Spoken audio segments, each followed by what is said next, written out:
Muito obrigado pelas palavras. E aos demais petianos aí, alguns que eu já conheço, Jaque, Cida, que estou vendo aqui, e os que eu não conheço também, muito prazer. Eu sou Rafael, como a Andressa apresentou perfeitamente, sou egresso do PET, também sou engenheiro agrônomo aí da casa. Depois eu fui rodar um pouquinho para pegar um pouco mais de experiência, e hoje a proposta é dividir um pouco dessa experiência com vocês aqui, para a gente dialogar sobre economia solidária, na verdade, dialogar sobre um outro tipo de economia, né? Diferente da que a gente tem hoje como principal, né? A mainstream, que a gente chama, né? Então, a proposta de fazer mesmo uma conversa disso, mas inicialmente o que passaram para mim é para eu falar um pouco da minha trajetória no PET, onde eu fui petiano, que para mim foi um orgulho, né? E eu ingressei no PET 2 vezes, então eu vou contar um pouco dessa história para que todo mundo possa se identificar, saber. E aqueles que eu não sei se estão participando, pessoas que não são do PET, mas que têm a vontade de entrar, vai aqui as minhas recomendações, né? Então, antes de falar um pouco da minha trajetória no PET, eu queria dizer que hoje, como profissional da universidade, eu venho ministrando a disciplina de extensão rural, sociologia rural, e venho desenvolvendo trabalhos nas comunidades também, algo extremamente semelhante ao que eu fazia no PET, então vai ter uma conexão com a vida de vocês, essa atividade no PET hoje que vocês estão tendo. E também eu trabalho com educação ambiental, do ponto de vista da construção de roteiros interpretativos ambientais, que eu vou até citar como uma das práticas de construção de uma nova economia com o meio ambiente. Especificamente sobre minha passagem no PET, né? No primeiro momento, quando eu cheguei na universidade, em 2010, eu ouvi falar do PET que ia nascer, que era o PET socioambiental. E nessa perspectiva, eu fiquei empolgado quando eu vi aquele negócio ali, eu comecei a participar do que seria a construção do PET socioambiental, aí junto com alguns amigos, Jefferson Brandão, Cláudio, e o professor Marcos era quem conduzia o processo, eu fui me engajando nessa questão desse nascimento do PET socioambiental.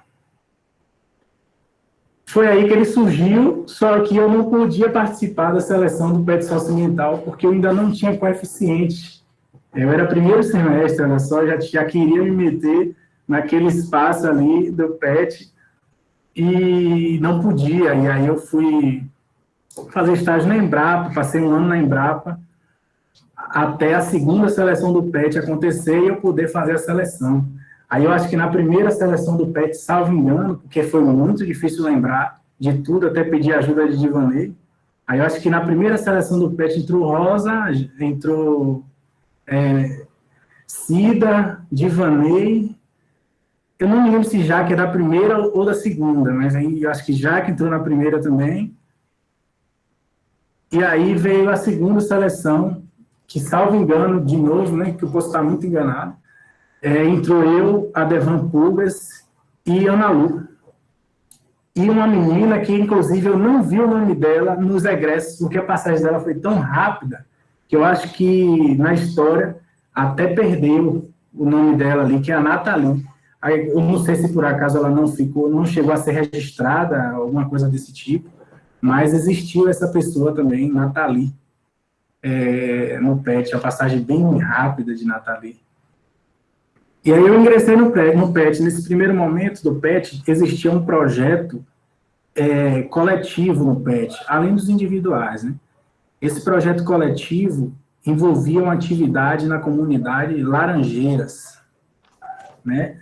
Essa comunidade Laranjeiras, a gente desenvolvia algumas atividades aplicando o questionário socioambiental e tentando identificar ali qual é a relação deles com aquele ambiente, levando em conta a utilização da água, a utilização do solo, as técnicas, levando em conta a utilização de agrotóxicos na cultura do fumo, né? O trabalho das mulheres nas empresas ali ao redor.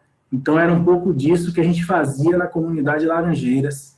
Em termos de atividade, também a gente fazia alguns agora também eu não lembro se era nessa comunidade, a gente fazia um trabalho com a juventude, voltados a cursinho de entrada na universidade. Era essa atividade em termos coletivo que a gente desenvolvia no PET nesse período, junto com o professor Marcos.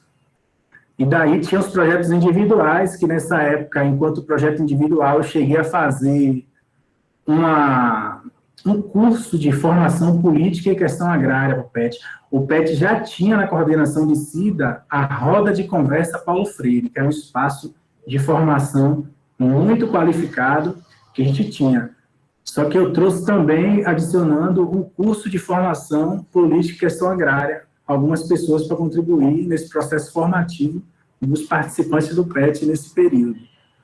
Era um período que eu vivia intensamente o movimento estudantil da universidade, e por conta disso eu acabei me engajando no movimento estudantil, na FEAB, na Federação de Estudantes de Agronomia do Brasil, e fiz parte da coordenação nacional da FEAB, e daí eu tive que trancar o curso durante um período para poder fazer formação dos estudantes de agronomia no Brasil inteiro, né, que é essa atividade que a coordenação nacional da FEAB faz.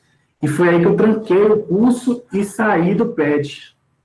Aí eu fui para Brasília, eu fiquei no centro-oeste do Brasil, eram 6, a gente se dividiu em cada uma região do Brasil.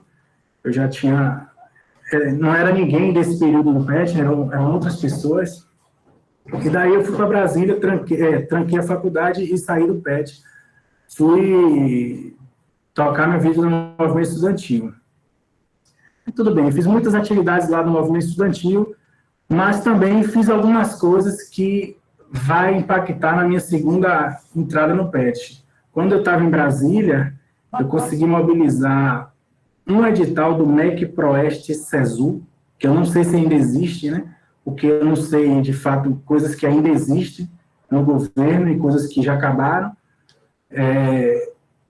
Esse edital, eu aprovei um edital desse lá na época que eu estava em Brasília, uma emenda parlamentar, que foi um curso de realidade brasileira, e depois, quando eu já tinha chegado no FRB, abri um projeto discente, e eu aprovei um projeto discente para fazer residência agrária, que agora até o governo institucionalizou e colocou isso de uma maneira mais completa.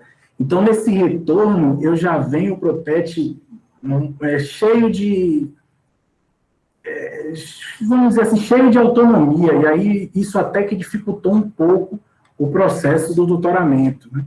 Aí já era o professor Jesus na condução, quando eu retornei, e tinham outros integrantes também, que eu sei que são as pessoas, mas eu não vou saber quem estava justamente na hora que eu entrei no segundo período. Não sei como o Janderson, se ele já estava já tinha entrado no PET também, eu acho que não, o Janderson entrou um pouco depois. E aí, nesse período, o PET também tinha um projeto coletivo, eu cheguei a fazer cursos que era uma espécie de curso pré-vestibular, mas era curso de motivação para a juventude na comunidade Timborinha e Tupiaçu, que era a comunidade de um dos integrantes do PET, né, que era Ramon, e aí a gente ia lá, fazia muita atividade com o pessoal. Eu, salvo engano, acho que entraram 2 meninas na zootecnia, que eu não sei quem são, acho que Ramon que me falou um período depois, que 2 meninas da zootecnia que entraram foram desse processo, né, de quando a gente estava fazendo uma espécie de divulgação também, porque muitas vezes, aqui, como no PET socioambiental costuma ter muita gente da roça, a gente sabe que na roça, às vezes, a gente não tem a informação, né? Tem até uma pessoa ali que nasceu com uma capacidade muito grande, muito inteligente, que por algum motivo passa no vestibular, teve escola com poucos professores, mas é tão inteligente que passa no vestibular, mas às vezes a pessoa não teve informação de como fazer o Enem, de como... Aí fica a cargo de... Quem for está se identificando com o que eu estou falando. Fica a cargo de um professor do 3º ano que pega e escreve a pessoa, fica a cargo de uma pessoa que vai direcionar. Então, a gente funcionava um pouco como isso lá na comunidade, né? A pessoa que direcionava, falava, é assim que faz, é assim que se escreve, é assim que se matricula no SISU, É assim, então esse foi o trabalho que a gente fez coletivo na comunidade de Sapé-Açu. Não, comunidade de Timborinha em Cabaceiras, Paraguaçu.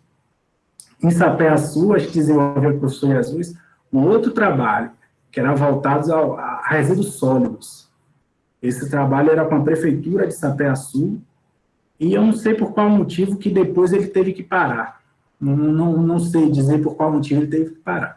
E individualmente eu tinha minha atividade como monitor de sociologia rural, da disciplina de sociologia rural com o professor Aelso, e eu tinha que dar conta daqueles projetos que eu tinha que eu tive aprovado em Brasília. Então, eu tinha que dar conta. Era a maioria deles com a supervisão da professora Tatiana Veloso, e aí eu tinha que dar conta desses projetos também, do ponto de vista individual. Então, por isso que eu digo que dificultou um pouco essa segunda passagem minha. Mas eu tive foi um momento muito bom da minha vida, nessa segunda passagem principalmente, muitas discussões com o professor Jesus, que ajudaram a amadurecer bastante o meu processo de formação, e hoje eu agradeço tanto a primeira passagem com o professor Marcos e a segunda passagem com o professor Jesus, porque isso impactou, né, a importância do PET para a minha vida, né, isso impactou já lá na universidade, esse espaço, né, coletivo, esse espaço com pessoas qualificadas, esse espaço com pessoas motivadas, esse espaço que a gente pode sonhar junto, esse espaço que a gente constrói uma coisa com início, meio e fim, esse espaço de realização, vamos dizer assim, né? O espaço do PET ele é um espaço de realização, não é só uma bolsa que a gente trabalha e ganha, a gente desenvolve projetos, né? A gente tira projetos do papel e executa, então isso era o importante do PET naquele momento, né? Isso era o que dava o tom da atuação. E hoje eu percebo, já trazendo para fechar essa parte de apresentação da minha atividade no PET, hoje eu percebo que o PET teve uma importância, né, na minha vida como um todo, hoje para fazer um planejamento, para conduzir um planejamento, para organizar um seminário, para organizar um grupo, trabalhar em grupo, esses potenciais o PET deixou comigo até hoje, não se desfez, né? Lógico que outras coisas também contribuíram, mas o PET faz isso, sabe? Ele se propõe isso, ele se propõe dar uma vivência para o PET socioambiental, ele se propõe dar uma vivência para o estudante, principalmente do meio rural, retornar e ter um olhar sobre esse público especificamente, que a gente sabe que na universidade existe, claro, uma disputa das mentes das pessoas para qual tipo de setor da sociedade a gente vai mais se interessar, a gente vai mais se engajar, né? E o PET socioambiental, ele trabalha isso de maneira muito centrada, né? Ele sabe que a universidade faz uma formação ampla e que nesse amplo fica tendenciando para uma formação mais voltada para uma propriedade grande, no caso da agronomia, que é um curso, uma propriedade grande, uma propriedade estruturada. E a maioria das vezes a gente vinha da outra realidade, né?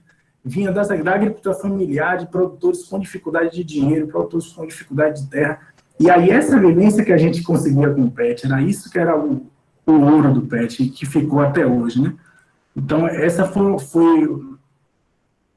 as coisas mais importantes que aconteceram para mim, né, no PET socioambiental. Eu não sei se quando eu passar aqui para o tema, primeiro eu abro para fazer uma discussão sobre isso, ou se eu posso aqui emendar com o tema agora, Andressa? Você pode emendar se quiser, a gente tem uma sessão de comentários no final e perguntas também. Tá bom. Então, essa atividade, né, no PET e fora dela, no PET e fora dele, eu sempre trabalhei com economia solidária na UFRB. Com extensão rural, economia solidária e agricultura familiar, né? E aí, por isso que eu trouxe esse tema hoje, que na verdade, vocês querem que eu compartilhe aí? Se eu compartilhar, eu não vou ver vocês, mas eu posso compartilhar.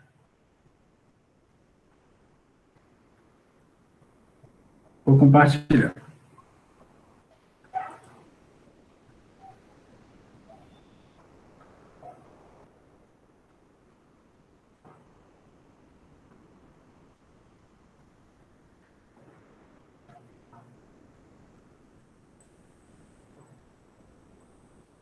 Espera aí, viu? Só um segundo. Que eu já vou compartilhar isso aqui.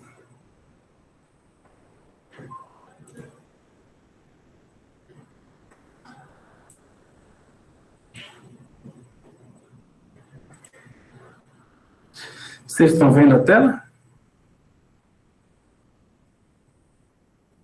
Estamos sim, tá ótimo. Então tá bom. Esse momento agora eu não estou vendo vocês, mas aí, porque a apresentação tomou tudo aqui, né? Mas então vamos lá. Qualquer coisa, vocês dão um alô aí, se faltar áudio, que a gente vai. Então, esse tema de economia solidária na perspectiva, né, da sustentabilidade socioambiental. Eu coloquei lá no CAD na época ambiental, mas a gente faz uma discussão realmente socioambiental crítica, né? Então, essa é a proposta da gente dialogar hoje aqui. Não é especificamente aula, né? É um diálogo sobre essa temática. Eu espero que eu consiga fazer essas provocações, até mesmo insights para pesquisas de vocês aí que estão buscando atuar nessa área, né? Eu espero que eu consiga fazer isso para a gente fazer um processo de diálogo interessante aqui. Então, a economia solidária na perspectiva da sustentabilidade socioambiental, né? A gente vive uma problemática ambiental no século XXI. Eu coloquei esses 3 setores da atividade produtiva para a gente pensar aqui rapidinho, né?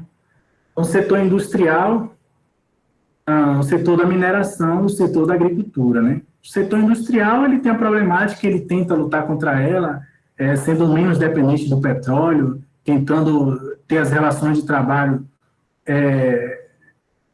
de uma outra maneira, ele vem tentando ser menos produtor de plástico e menos emissor de gases. Então, o setor da indústria, ele tem alguns desafios pela frente, relacionado também à substituição da mão de obra pela automação, pela inteligência artificial. Então, tem todas essas questões envolvendo o setor industrial, né? A mineração, por sua vez, aqui no Brasil, principalmente, a gente vive um momento muito complicado. A mineração, basicamente, que é básico, mas é tudo, ela precisa respeitar a vida, né? A vida e o meio ambiente também. Então, a mineração hoje tem matado pessoas com as suas atividades, porque na conta que eles estão fazendo, né, as pessoas estão ficando em segundo, terceiro, quarto lugar. Qual é essa conta que eles estão fazendo? Tem uma barragem na iminência de estourar, mas a barragem para você consertar ou para você dar jeito vai gastar muito dinheiro. Então, essa conta desse dinheiro tem prevalecido em detrimento da vida das pessoas que vivem ao redor daquelas comunidades. E foi assim que a gente chegou em Brumadinho e assim que a gente chegou na catástrofe de Mariana, né, que quase tem uma catástrofe muito maior de inviabilização de um rio. O Rio Doce ele sofreu, mas quase que o Rio São Francisco vai nessa também, e aí ele já impacta em outras formas de vida, para além daquela área ali. E a agricultura, que pela nossa tradição aqui, pelo nosso campus, nossa, eu digo porque eu me sinto até hoje, né, parte da UFRB. Então, a agricultura que vive o seu dilema problemático, principalmente porque a agricultura ela precisa ter um alto valor biológico hoje. Não dá mais para falar, né, naquele período de alta produtividade de alimentos para poder alimentar o mundo, né, que essa foi a justificativa de todos os impactos, para todos os impactos ambientais gerados, né, essa era a principal justificativa. Mas hoje a gente tem uma quantidade de alimentos produzidos superior à população mundial, mas o problema maior tem sido na distribuição, né? Então, na segurança e saúde alimentar, acho que é o tema que vai prevalecer na agricultura, né? Essa problemática. Mas falando de agricultura, a gente tem que dividir, né, os setores que ali atuam. O setor que a gente costuma chamar do agronegócio, que é o setor da agricultura patronal, né, que ainda nesse setor a gente vai fazer mais uma divisão, pelo menos aqui, que foi um amadurecimento na minha vida também fazer essa divisão, que existe realmente o setor do agronegócio, que ele é altamente tecnificado, ele é altamente preocupado com o meio ambiente, e ele faz produtividade por área de muita excelência. E esse tipo de produtor, em larga escala, a monocultura, esses seriam os problemas principais que eles enfrentam. E tem o outro produtor do setor do agronegócio, que são os latifundiários atrasados, né? Esses que trabalham grilando terra, esses que trabalham fazendo desmatamento, esses que trabalham jogando correntão, esses que trabalham fazendo esse tipo de prática que são os que a gente mais denuncia, né? Esses que fazem trabalho análogo à escravidão, uma cultura como a do do algodão, uma cultura altamente rentável, você pensar na pessoa, num produtor tendo trabalho análogo à escravidão, sabe? Acho que realmente as punições para esse tipo de produtor, elas têm que ser muito severas e está na Constituição, a gente tem garantia para fazer isso, né? Então, o setor do agronegócio, a gente vai fazer essa divisãozinha aqui só para resguardar aqueles que hoje já se preocupam, né, em fazer menos aplicação de veneno na cultura da soja, fazer menos aplicação de veneno na cultura do feijão. Ele se preocupa com usar produtos biofertilizantes, produtos de origem bioregulados, né? Então, esse setor do agronegócio, eu acho que vai ter que, em alguma medida, né, conviver com ele para poder desenvolver uma agricultura com maior escala, né? Mas, se tratando de frutas, legumes e verduras, aí eu acho que o outro público que eu vou falar agora, da agricultura familiar, ele tem condições de fornecer, já é ele que fornece a grande quantidade, de fornecer toda essa produção para a população, né? Mas essa agricultura familiar, ela também é um pouco dividida, né? Ela tem aquele setor que a gente vai chamar do agronegocinho, né? Que é aquele pequeno agricultor um agricultor de baixa quantidade de terra, porém que ele reproduz monocultivo e ele cultiva commodity, né? Aí ele faz uma reprodução do modelo do grande. Então, esse da agricultor familiar, ele existe. Tem um agricultor familiar altamente tecnificado, produtor de frutas, legumes e verduras, produtor de alimentos saudáveis, tem esse produtor que se preocupa com o meio ambiente, produtor familiar, e tem o camponês, que trabalha agroecologia, que ele trabalha agricultura natural, que ele trabalha muito agricultura doméstica, ele faz muito, a produção muito diversificada, né?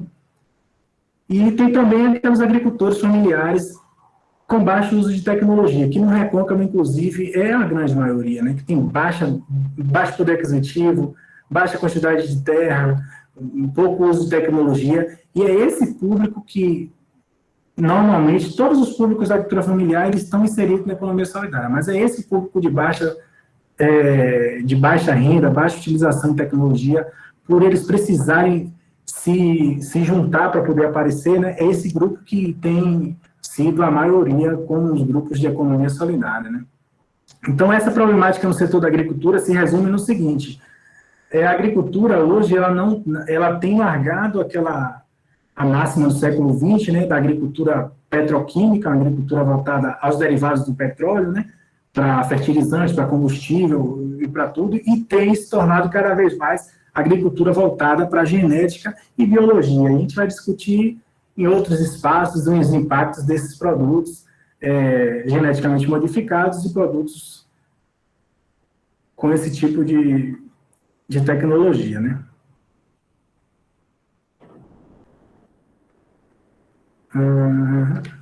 Deixa eu ver como é que passa.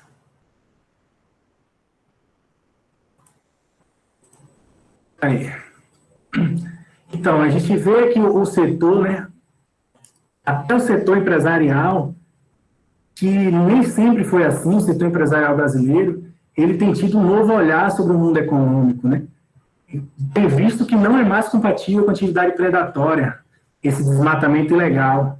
Então, recentemente, eles apresentaram um manifesto chamado Comunicado do Setor Empresarial Brasileiro, essas empresas que estão aí, né? Cargill, Bradesco, Ambev, Itaú, essas empresas aí estão dizendo o seguinte: o governo tem tido uma baixa energia no combate ao desmatamento. A agressão ao meio ambiente tem sido a agenda do Ministério do Meio Ambiente, e isso é inadmissível.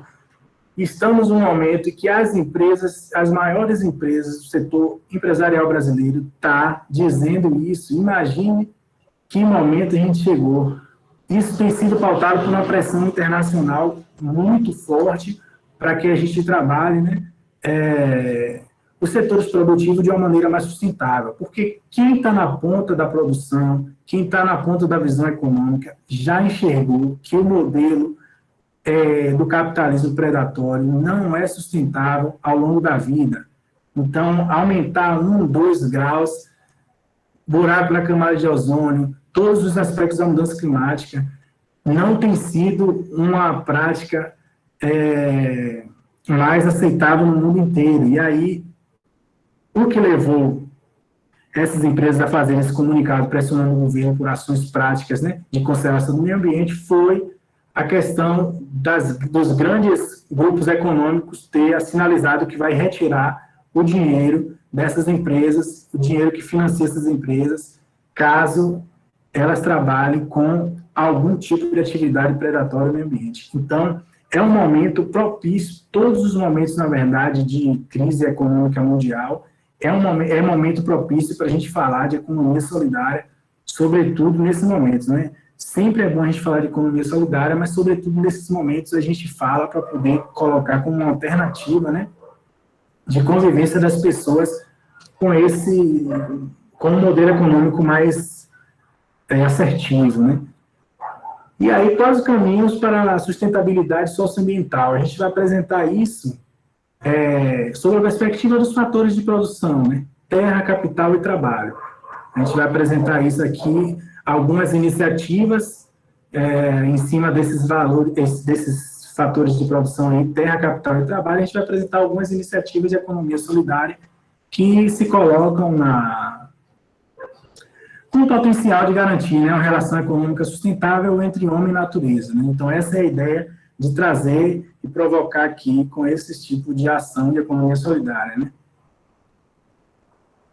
Primeiro, a gente vai falar um pouco de economia solidária, né? Resumidamente, a gente pode dizer que economia solidária são essas iniciativas econômicas relacionadas à coletividade de grupos, seja ela de produção, distribuição, na gestão, comercialização de alimentos, produtos e serviços, né?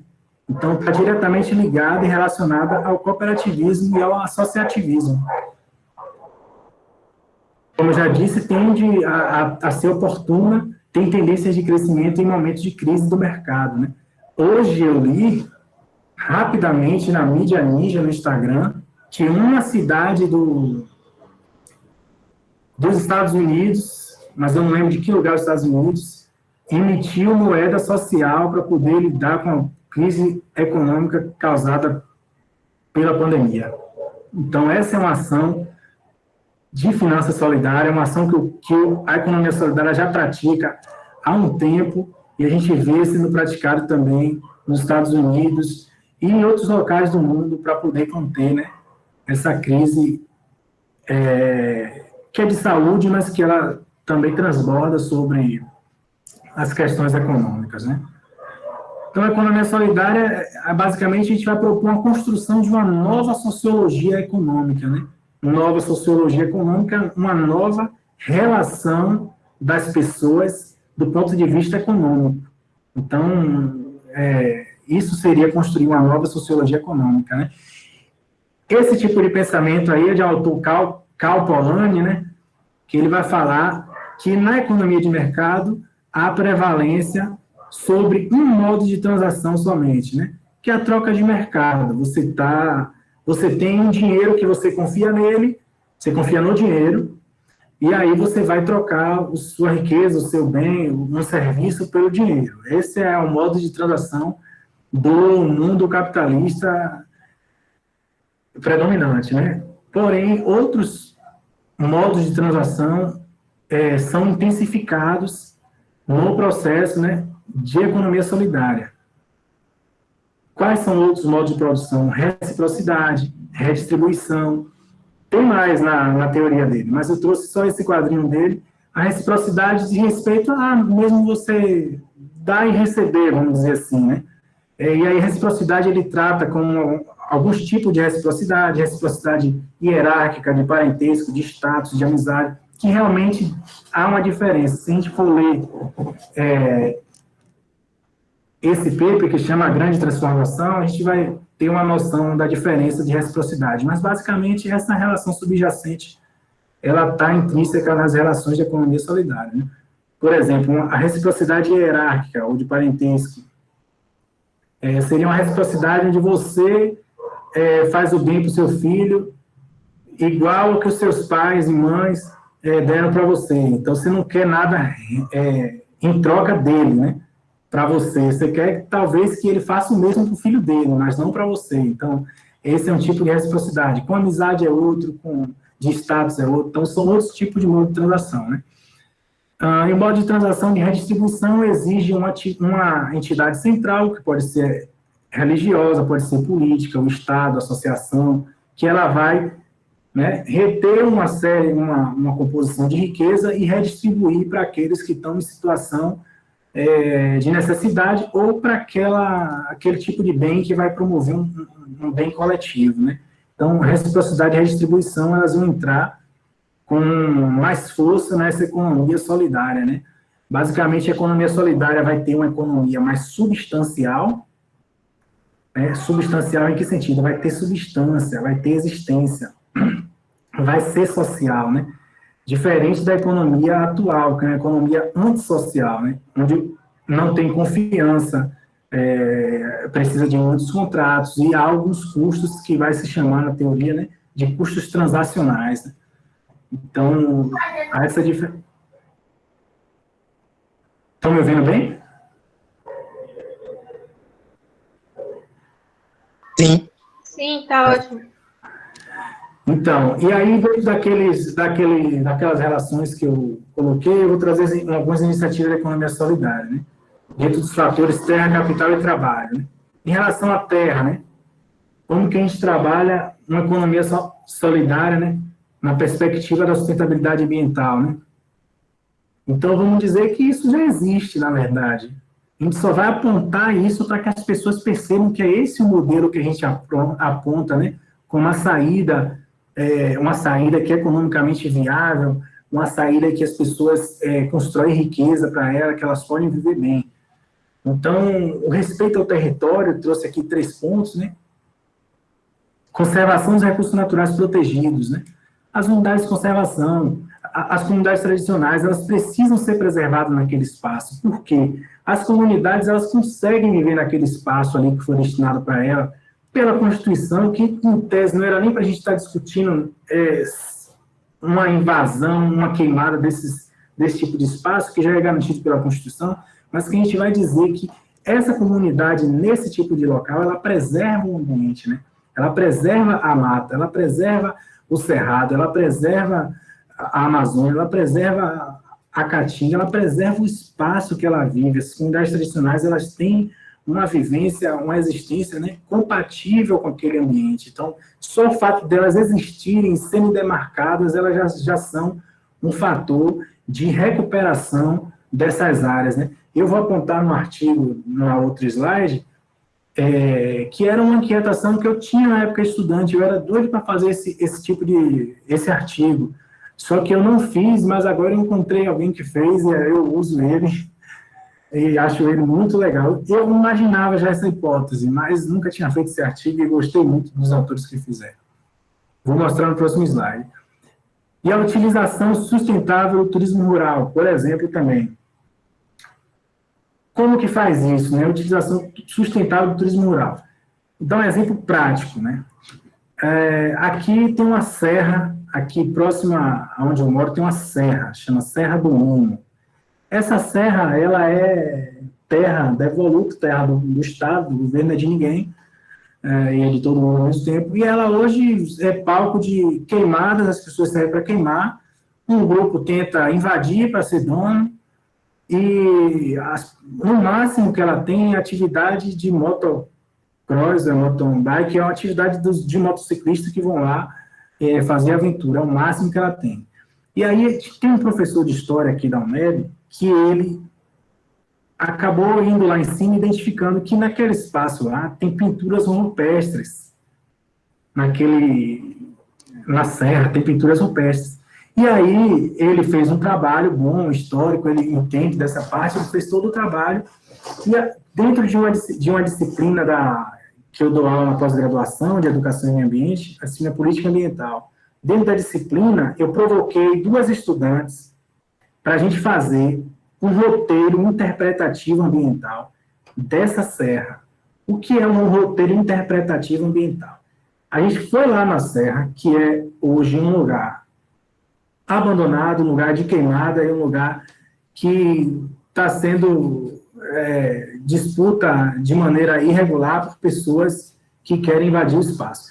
A gente foi lá, através de um aplicativo, acho que chama Wikileaks, me esqueci agora o nome, não é Wikileaks não, esqueci agora o nome do aplicativo, marcou os pontos, alguns pontos que a gente considerava importante, como esse das pinturas rupestres, e outros pontos, tinha outras atividades lá importantes, tinha a passagem do rio, tinha um ponto com muito cerrado preservado, tinha um ponto com cerrado desmatado, então a gente pontuou esses locais e fez um roteiro, tipo assim, a fala do intérprete vai ser essa. E a gente fez um roteiro com 16 e estabeleceu 10 pontos para transformar esse espaço lá da Serra num espaço de educação ambiental. Então, as escolas frequentam esse espaço e as pessoas também podem, a prefeitura ou algum grupo que queira fazer a gestão pode explorar esse espaço economicamente com esse tipo de atividade que vai gerar, ao mesmo tempo, um ganho econômico e vai gerar uma atividade que é sustentável naquele espaço, né? De preservação daquele espaço. Então, isso é só um dos exemplos, né, da construção de um roteiro de conservação de um espaço que hoje é um espaço que não é de ninguém, que é uma disputa que não vai levar a nada, que as pessoas querem invadir, as pessoas fazem queimadas, para uma mudança no pensamento da relação das pessoas com o meio ambiente, né? Você levar uma turma de escola em um espaço desse para fazer um passeio de 40, 50 minutos, ela constrói um outro tipo de relação das pessoas com o ambiente, né? E tem também um caso já de uma comunidade que eu estou fazendo acompanhamento, que é a comunidade Jatimani. Eles já são uma comunidade que já trabalha com turismo rural. E lá a gente vê na prática que essas comunidades, elas realmente preservam o ambiente que vivem, né? Todo o plantel de piaçava que eles têm naquele lugar foi plantado pelas cutias há 100, 80, 50 anos, e está tudo lá do mesmo jeito, né? Só que para ficar lá do mesmo jeito, só tem duas formas, né? Uma é eles fazerem extrativismo e a outra é eles terem ganho com aquele tipo de atividade, né? E aí a gente teve que aliar essas duas alternativas. Então, hoje eles fazem o extrativismo da própria piaçava, né? E também traz turistas do Brasil e do mundo inteiro para fazer atividades lá. Eles achavam que não, mas a gente conseguiu, com o trabalho, identificar muitas coisas importantes para serem ditas para pessoas que são de fora, que querem saber. Por exemplo, as pessoas vão lá no Jatimani hoje, eles, através desse roteiro interpretativo ambiental, né, sabem que é importante dizer que toda aquela área foi plantada pelas cutias e vive ali há mais de 50, 60, 80 anos. Isso era informação que, por viver naquele lugar, eles achavam que não era tão importante e deixava passar uma informação importantíssima como essa, né? E aí outras coisas, a gente colocou passeio de canoa, etc., uma série de atividades, inclusive é um lugar muito bom para vocês conhecerem. Pode levar a turma inteira, vocês combinam com ele lá, não é caro, fica em Nilo Peçanha, na Bahia, pode levar o pet inteiro, passar o dia lá, comer tainha defumada. É muito bom o espaço de Jatimani. Eu indico. E a outra que vocês podem ler aí, que eu coloquei mais como um sentido provocativo, né? Principalmente para quem está querendo se interar mais, é o Community Wealth Building, né? É a construção de riqueza na própria comunidade, né? O que é que isso quer dizer para a gente? Que a gente vai tentar trabalhar mecanismos de construção de riqueza, não só dinheiro, né? Construção de riqueza na própria comunidade. Então, se a gente vai fazer um determinado trabalho, tentar pegar alguém da comunidade, às vezes esse sentido de comunidade tem que se alargar, né? Por exemplo, para construir, requalificar todas as pontes dessa comunidade do Jatimani, a gente teve que contratar pessoas. Aí eu fui fazer um esforço muito grande de contratar pessoas do local, né, para que a riqueza fique ali. Mas aí Jatimani não tinha pessoas que construíam deck, né? Mas eu não podia pegar uma empresa de São Paulo para construir um deck. Aí peguei de Camamu, que é a cidade do lado. Aí a combinação com um cara de Camamu é que ele pegue funcionários da comunidade para fazer o trabalho de ajudante com ele. Então, isso ajuda o dinheiro ficar na própria comunidade, né? Outra coisa que ajuda o dinheiro ficar na comunidade, a gente pode discutir em outro momento, é o dinheiro, a moeda social, né? Que eu não trouxe como um dos exemplos, porque eu acho que é um dos mais comentados e vocês já sabem bastante. Então, esse foi um artigo que eu falei, eu vou até adiantar um pouco, porque senão eu vou passar muito horário, mas esse foi um artigo que eu falei. Os assentamentos de reforma agrária, eles foram e são, né, agentes de recuperação de área degradada, agentes de conservação de área degradada, não, agentes de recuperação de área degradada, né? Então, quando você vai para a realidade, o que é? O assentamento, geralmente, ele veio, né, a ser instalado, ele indenizou uma terra de um latifundiário que era uma terra improdutiva, uma terra desmatada, ou um antigo pasto, ou uma antiga terra de eucalipto cheia de toco. É um espaço sempre muito complicado e que anos depois, aí vocês podem ver nesse artigo, nos assentamentos se transformam em matas e locais de convivência com a vegetação, locais adequados, locais de um tipo de agricultura adequada, né? Esse artigo é muito interessante, eu acho que vale a pena vocês darem uma olhada. E a mudança na paisagem é outra, né? A paisagem, ela acaba indicando qual é o tipo de relação que você tem com a natureza, né? Eu acho esse artigo muito interessante. Vocês podem ler ele depois aí. Naquela mesma perspectiva, né, de terra, capital e trabalho, agora a gente vai trazer as relações de trabalho. Eu vou adiantar um pouco nesse por causa do tempo, né? Que o outro, eu acho que eu vou falar mais do outro. Mas as relações de trabalho, por exemplo, a economia solidária tem os catadores, material reciclável, né?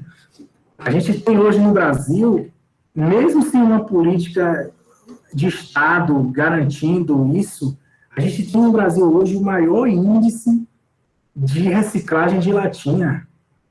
95% das latinhas no Brasil são recicladas. 40% de todo o lixo é reciclado. Todo lixo é reciclado no Brasil, é reciclado. E isso é feito pelos catadores, né, de material reciclável. Mas esses catadores, a gente sabe as condições que eles vivem.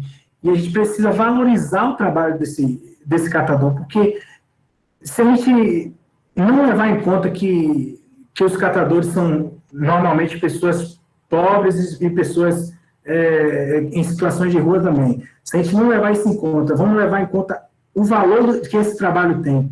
É um valor de trabalho que a gente tinha que dar um abraço na pessoa que está fazendo isso, falar, a gente precisa regulamentar isso aí, a gente precisa fazer com que esse trabalho seja valorizado, né? Como é que você hoje, não falando que que seja pouco, né, mas como que você tem hoje um vaqueiro é profissão e um catador de material reciclável não é profissão, né?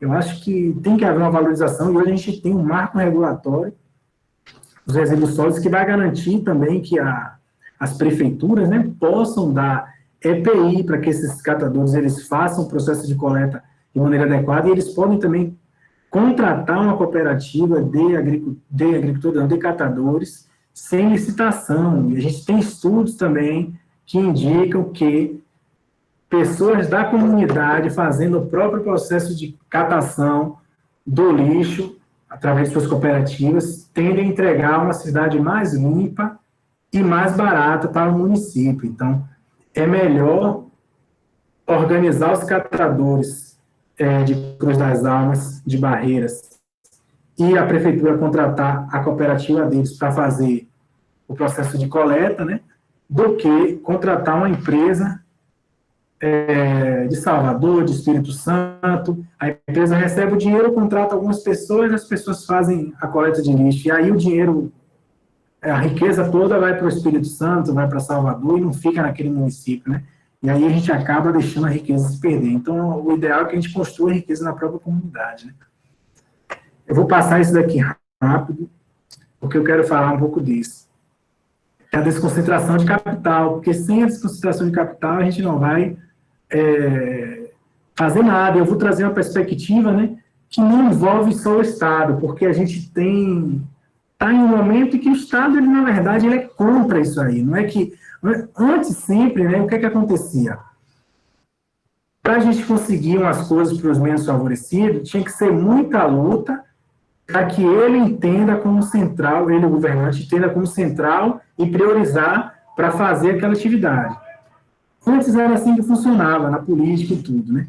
Aí você tinha um governo que ele priorizava mais, aí ele fazia mais rápido, mas sempre era com pressão. E o outro que você tinha que pressionar mais. Porém, agora o momento não é mais esse, né? Agora o momento é que o Estado, né, ele tem raiva, né? Ele tem ódio, né, do termo povos indígenas, vamos falar assim, né? Ele tem ódio desse tipo de pessoa. Então, a gente tem que trabalhar mecanismo de, né, de sair dessa... da linha de frente desse tipo de pessoa para tentar construir um processo também, não que a gente vai isentar o Estado da responsabilidade que ele tem, mas a gente também tentar construir alguns processos, e eu vou apontar aqui alguns processos construídos na comunidade que são bem legais. Esse artigo, eu sou coautor dele também, é do cartão C3, que é um cartão de crédito, baseado na confiança entre lojistas e consumidores, de baixa renda, geralmente.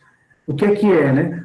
O lojista e os consumidores, eles criam um grupo gestor, esse grupo gestor vai decidir quem faz parte, quem pode entrar e qual o limite do cartão das pessoas que fazem parte. Os lojistas vão se cadastrar para poder passar esse cartão e os consumidores que forem aprovados nessa rede vão entrar e ter acesso a esse cartão. Tem vários ganhos para isso, né?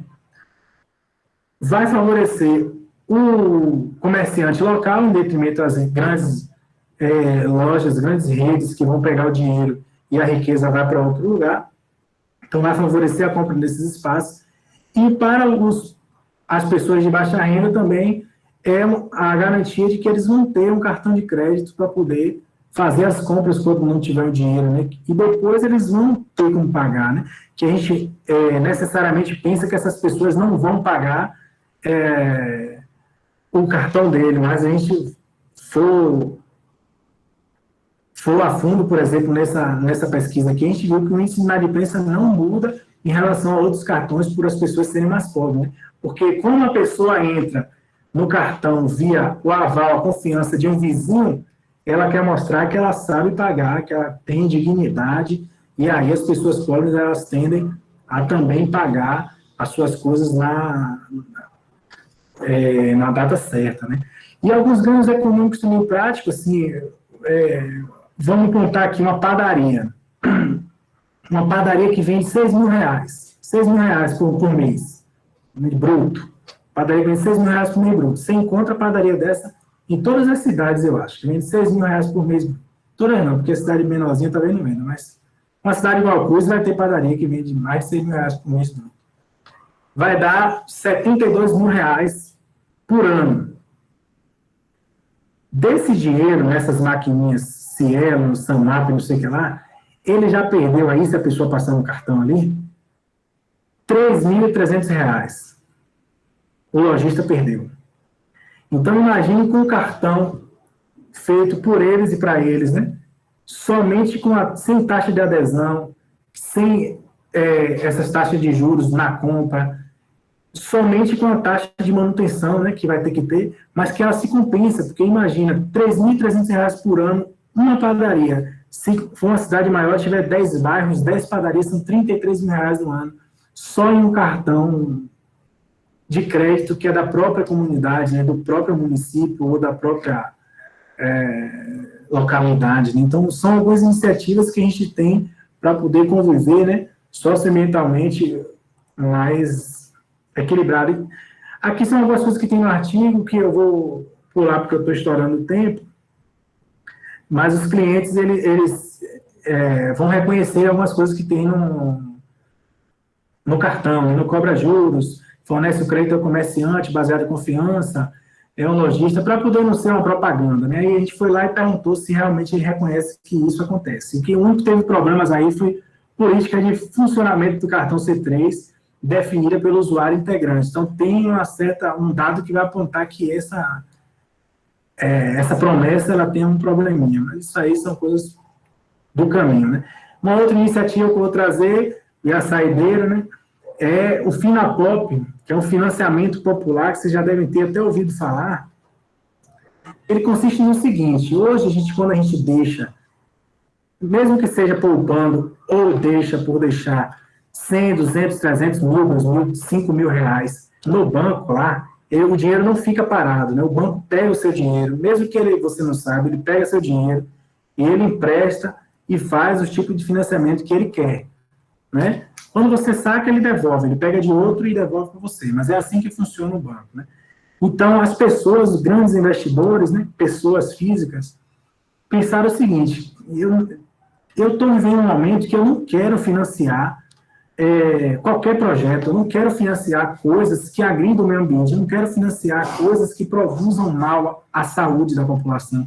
Então, esses grandes investidores, pessoas físicas, eles falaram o seguinte: não, vamos pegar nosso dinheiro e vamos emprestar em cooperativas do MST, porque lá a gente vai saber onde o nosso dinheiro está e o que está fazendo, produção de alimento saudável. Então, a gente sabe o que está fazendo. E como que a gente faz isso? Somente por solidariedade? Não. Vai ter um ganho econômico nisso, né? Eles vão ganhar 5,5% de juros, que é uma taxa considerada muito baixa para os padrões do Brasil. Ao ano, 5,5%, nem a Ambev pega, como eles estão dizendo, né? Nem as grandes empresas pegam com esse valor de financiamento. Então, esses empresários, eles pegaram, emitiram uma CRA, que é um certificado de recebíveis do agronegócio, e a CRA é um documento onde ele e as cooperativas assinaram, um pegou recurso para fazer as suas agroindústrias, 4 milhões de reais no sul do Brasil, e fizeram essa atividade e depois vão devolver com 5,5% de juros. Então, as pessoas precisam saber onde o seu dinheiro está sendo investido e passar a investir ele com devida qualidade, né? O seu dinheiro não pode estar financiando, por exemplo, os projetos que estão ocasionando mortes em Brumadinho, em Mariana, estão assassinando rios, estão acabando com a existência das pessoas. Então, essa iniciativa vem para isso, e já agora no segundo lote financiou 10 milhões aqui na Bahia para a cooperativa de cacau e de mel. Então, essa é mais uma iniciativa, né, de como a gente pode trabalhar de maneira solidária construindo esse caminho de economia solidária e sustentável, né? E aí eu trago alguns caminhos, alguns pontos que estão para fechar, né, que estão na ordem do dia para a gente fazer, ter em mente para construir esse processo, né? O trabalho importa mais do que o capital. Então, esse é o número 1. Isso é uma das bases das cooperativas, já não tem nada novo aí, não tem nada novo. É porque sempre que a gente pode, a gente apresenta o pensamento de uma maneira diferente para ver de qual maneira as pessoas vão entender que a gente precisa viver de maneira sustentável com o meio ambiente. Então, por isso que às vezes a gente traz de um jeito, não pega, a gente traz de outro, que é para poder, uma hora, a gente conseguir ter uma transformação na mentalidade da sociedade, né? Então, fortalecer a economia local, a gente falou bastante aqui, algumas iniciativas para isso. Participar coletiva e ativamente na democracia. Então, a comunidade, ela não pode mais ficar fora dos processos de democracia, né? Ela precisa participar da vida ativa, dos conselhos, da votação, ela precisa construir políticas, elas precisam estar sempre ativas e não pode ficar isolada de maneira nenhuma, né? E uma das formas de não ficar isolada é construir suas redes, né? Suas redes locais. Os linkages de sinergia são teóricos isso, mas links é a rede de uma comunidade com outra comunidade de outro lugar que faz a mesma coisa. Então, a comunidade tem sim que conhecer, ter o Zap e falar com a pessoa da outra comunidade que faz a mesma atividade. É inadmissível as comunidades não se falarem, né? Então, tem que construir os links, tem que construir a sinergia. A sinergia é justamente essa relação da entidade da comunidade com o Estado, né? Então, para angariar políticas públicas, para fazer tipo de melhorias na comunidade, então precisa construir essas redes na comunidade, né? Precisa ter instituições âncoras nas comunidades. Quem são as instituições âncoras? Prefeitura, universidade, aí entra a importância da gente na universidade. A gente é uma instituição âncora importantíssima no processo de emancipação dessas comunidades, né? A universidade, ela sempre tenta, e ela muitas vezes falha, mas ela tem que continuar tentando, né? Que é sair dos muros da universidade. Isso aí a gente não pode perder de vista. E eu sei que o PET Socioambiental, ele foca nisso, com todas as dificuldades que a gente tem, mas a gente tem que manter esse tipo de postura, né? Construir riqueza na comunidade, a gente já falou que não é só dinheiro, né? E é preciso ter uma estratégia para poder fazer esse tipo de coisa, porque a gente sabe que todas as forças serão contrárias. Não é uma coisa que você está remando a favor da maré, você está remando contra. Então, você tem que ter estratégia para poder desenvolver essas atividades, né? E a continuidade nos projetos da comunidade. Então, toda vez que a comunidade tiver um projeto de 1 ano, 2, e ele parar, e a comunidade parar também, tudo que ela conquistou, ela perde de novo. Então, quando ela tiver um projeto de 1, 2 anos, que ela tiver que está acabando, já tem que ir tentando outro, não pode deixar a continuidade dos processos, né, parar, senão perde todo o processo de ganho que teve, né? Então, é assim que eu acho que a gente pode, são algumas iniciativas para construir uma economia sustentável que forneça uma melhor qualidade de vida para todas as pessoas dentro dos limites ecológicos que o planeta suporta, né? Então, eu finalizo com essa mensagem aí, é necessário criar uma economia mais humana, mais solidária, capaz de desenvolver a dignidade das pessoas. Simples e objetivo, eu acho que espero ter contribuído aí com o processo para a gente poder fazer uma discussão agora. Não sei se eu me estendi demais, mas é isso que eu tinha para falar. Não, Rafael, foi ótima sua palestra, nós agradecemos pela sua disponibilidade por participar. Queria avisar que a sua apresentação ainda está aparecendo, caso você não tenha percebido. E, pessoal, quem tiver algum comentário ou perguntas, por favor, digite no chat, ou se quiser falar com a gente, alguma coisa, é só solicitar pelo chat também, que a gente abre o microfone e a gente continua conversando. Eu vou começar com a primeira pergunta de professor Alexandre Almérico. Ele fez a seguinte pergunta. Pela sua experiência, Rafael, quais os maiores desafios que temos na ação extensionista da universidade para ampliar a consciência ambiental em comunidades?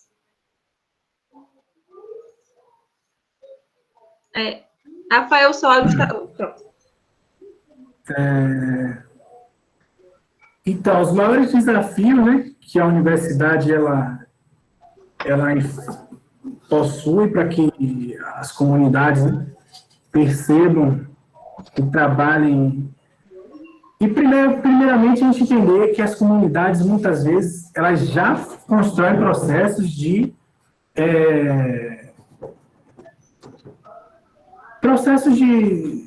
uma relação com o ambiente, uma relação saudável, uma relação sustentável, né? Mas há comunidades que, por algum tipo de fraqueza, elas acabam desenvolvendo processos predatórios. Que tipo de fraqueza? Geralmente fraqueza econômica. Então, toda vez que a universidade precisa ir a essas comunidades, elas podem fazer esse processo de ir como uma instituição âncora, né? Aí, por exemplo, se os estudantes vão na comunidade pensando somente em desenvolver uma técnica para aqueles integrantes, tendo como perfil esse tipo de comunidade que está fragilizada economicamente, que não está, que está sendo predatória. Então, talvez os produtores naquele local, eles não vão estar aderindo àquela técnica, porque tem por trás ali outras problemáticas envolvendo a não utilização daquele tipo de comportamento sustentável. Então, tem que tentar identificar, né? E a universidade é boa nisso, de fazer diagnósticos precisos para poder identificar qual o principal problema que tem naquela comunidade, que às vezes é de ordem de capital social, não é de ordem de capital financeiro, às vezes é de ordem de capital financeiro, então tem que ver qual que é a demanda daquela comunidade e ajudar, por exemplo, como foi que a UFRB contribuiu no processo dos catadores em Cruz das Almas. É um exemplo muito bom incubou, trouxe os catadores para dentro da universidade, trabalhou aspectos do associativismo, da organização produtiva desses catadores, e depois soltou, e eles foram se desenvolvendo com uma organização, uma entidade sólida e tendo ganhos econômicos naquele espaço. Então, cada caso, né, vai ter algumas estratégias que a gente pode tomar. Então, acho que foi uma boa pergunta provocativa, né, e que esse é um dos caminhos que a gente pode... Não tem fórmula pronta, né, são problemas complexos, como a gente estuda na teoria, e aí tem que ver os casos da... Mas a universidade, sim, ela precisa estar nesses espaços como as instituições âncoras, como promotora de desenvolvimento naquele determinado local que ela habitua. Isso aí, muito bem colocado. Nós temos aqui o comentário também do professor Alexandre, que ele achou muito interessante a iniciativa do cartão, aqui o C3, acredito eu. E nós também temos aqui o comentário de Marília. Ela disse que o Estado sempre será contra qualquer forma de ascensão dos menos favorecidos. Afinal, caso ela ocorra, quem será explorado e gerará capital para eles. Vemos isso desde o modelo de educação fornecido.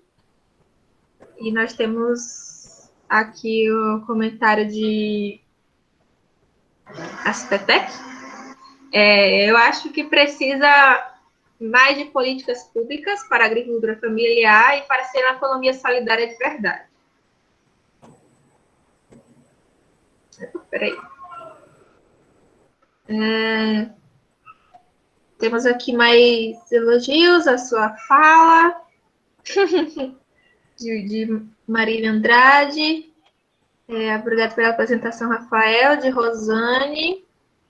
Foi clara e objetiva, de fato citou as várias possibilidades dentro da economia solidária.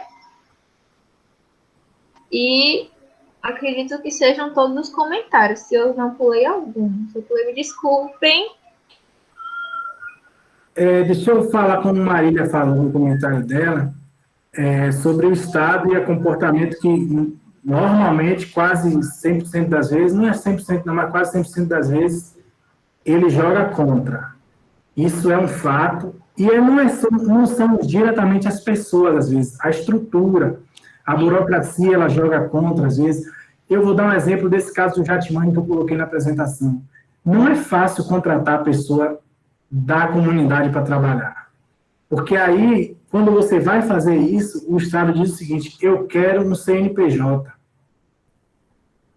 Aí você pega, beleza, você quer um CNPJ, então vou colocar um MEI, que é um CNPJ mais rápido, que a pessoa faz na internet, como um microempreendedor individual. Aí não pode para esse tipo de atividade. Então você vai tendo que ter estratégia sempre, porque o Estado ele tende, né, a jogar contra, na maioria das vezes. Algumas vezes ele vem a favor, principalmente em forma de política pública.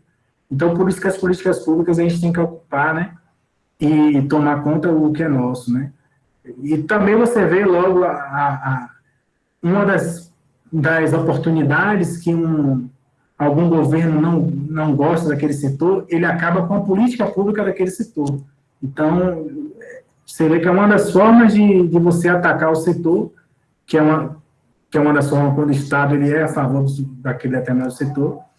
Uma das formas de atacar é você acabar com aquela política pública, e aí você acaba com o subsídio ou a ação que está sendo desenvolvida ali. Então, gostei desse comentário e dos demais também. Se tiver mais alguma aí, eu posso estar comentando, mas agora fugiu da mente aqui. Acho que a pergunta, acho que não temos, mas Rosane disse que foi clara e objetiva, sua apresentação foi ótima, citou as várias possibilidades dentro de uma economia solidária, e temos também o pessoal dando parabéns pela sua palestra. Obrigado, Rosana, obrigado a todo mundo, eu estou muito feliz de estar aqui. Eu fiquei muito feliz de ver quando o PET começou isso, esse processo dessa... Na verdade, quando eu já fiquei feliz foi quando vocês fizeram uma auto-apresentação do que vocês estavam fazendo na pandemia, uma coisa assim parecida. Aí eu falei, nossa, muito legal isso aqui. Aí depois vocês vieram com a proposta de trazer os egressos para poder dialogar aqui nesse espaço, e eu achei isso incrível, e eu estou muito agradecido de também poder vir hoje aqui. Espero ter contribuído. Eu agradeço ao professor e aos os petianos atuais, que eu não sei dizer quem é atual aí, são pessoas que são de fora, né? Mas, em nome da Andressa, sinto-se todos os petianos atuais representados. Em nome Obrigada. de Jaque, Rosa e Cida, todos os petianos egressos. Eu queria... Brinha, Rafael, posso? Posso, André? Pode, professor. Toda... Então, eu também quero te agradecer muito, Rafael, pela abordagem. Acho que você traz um mix muito interessante na sua fala, né? Que é essa questão da economia solidária em conjunto com os aspectos de sustentabilidade. Eu acho que inovar é muito importante e a perspectiva solidária, ela preconiza a necessidade de inovação, né? Que a gente tem que ter, inclusive do ponto de vista de associar isso às questões ambientais, da sustentabilidade ambiental. Então, eu acho que foi muito feliz, né, do tema que você nos propôs, a proposta foi sua, e a gente também fica muito honrado com essa proposta, e também muito feliz de te receber. Realmente, o PET está fazendo em dezembro, o Socioambiental está fazendo 10 anos, então, pensou que a aproximação com os nossos egressos e o contato constante com eles é algo que a gente precisa manter sempre, né? É algo essencial e é muito bom ver também os nossos egressos do PET em diversos locais, atuando ainda, na sua maioria, dentro da perspectiva ambiental, da perspectiva da sustentabilidade, da ação extensionista. Isso nos deixa realmente muito contentes, muito felizes. E a sua fala, eu acho que ela traz elementos bastante representativos no sentido daquilo que é um horizonte de construção de um novo mundo, de um novo tempo, e que a gente precisa lutar por isso, né? Então, teve algumas falas aqui, né, por exemplo, de um colega que é da assistência técnica, ele é o José Roberto Félix da Silva, extensionista rural lá do Instituto de Pernambuco, de Vitória de Santo Antão, ele está aqui com a gente, ele chama a atenção dessa questão das públicas, o quanto isso é fundamental, e você abordou isso também, né, o quanto é fundamental a gente realmente lutar esse espaço e pela ampliação da ação das políticas públicas que podem sim significar uma mudança fundamental do ponto de vista da estruturação da agricultura familiar e dos empreendimentos de economia solidária. Então, é algo que eu acho que a gente tem que estar atento e ver cada vez mais as ações, que eu gostei muito de uma sua que foi relacionada a essas instituições âncoras, né, que podem ser aquelas que, em si, elas auxiliam dentro dos processos de desenvolvimento que a gente pode ter nas diferentes comunidades. Então, quero agradecer mesmo e dizer que o PET vai ficar enchendo o saco dos egressos o tempo todo, não apenas só agora. A gente tem 10 anos aí, muita coisa para fazer, muita coisa para comemorar, ficar juntos também, e a luta é que a gente esteja sempre próximos. Então, nós não vamos esquecer os seus e-mails, os seus e dos demais petianos egressos, nem os contatos, e a gente agradece do fundo do coração a participação e a presença de vocês. Muito obrigado mesmo. Eu que agradeço e pode contar comigo, que eu puder ajudar no PET, eu estou aí para ajudar. Eu também gostei, como eu já falei, dessa aproximação de todos, e eu espero participar de mais alguns aqui com vocês, para poder ouvir os demais colegas, né? Como eu ia fazer um também, aí eu não quis participar antes, que eu acabo ficando um pouco ansioso. Igual quando eu faço TCC, quando eu estava para apresentar TCC, eu não assistia nenhum, porque eu fico ansioso. Gosto de ser o primeiro por causa disso, para não ficar ansioso. Mas, na semana que vem, a gente vai ter a presença de Marcos Teixeira, né? Precursor de ele vai estar com a gente na segunda-feira, às 19 horas, com um tema muito interessante, desses caminhos, né, ou caminhos do meio ambiente, dentro de uma análise de um processo histórico. Então, acho que na semana que vem vai ter um momento bem rico aqui, com o primeiro tutor desse PET. né? Vale a pena, vale muito a pena estar aqui Vou com ele. encontrar vocês, seremos nós. Andressa, está com você. Vou parar de falar que eu estou falando demais. Rafael, muito obrigada de novo. Foi uma ótima palestra. E, em nome do grupo Pets Socioambientais, eu gostaria de agradecer a todos os ouvintes que estiveram aqui presentes conosco. É uma tremenda honra estar compartilhando conhecimento, interagindo com vocês. E, como o professor Alexandre falou, semana que vem temos mais uma palestra. Não percam, que é dia 20, os 10 caminhos do meio ambiente, com o professor Marcos Teixeira. Ele é tutor egresso, como o Rafael também já falou, que foi o tutor dele. E até a próxima. Muito obrigada. Tchau. Tchau.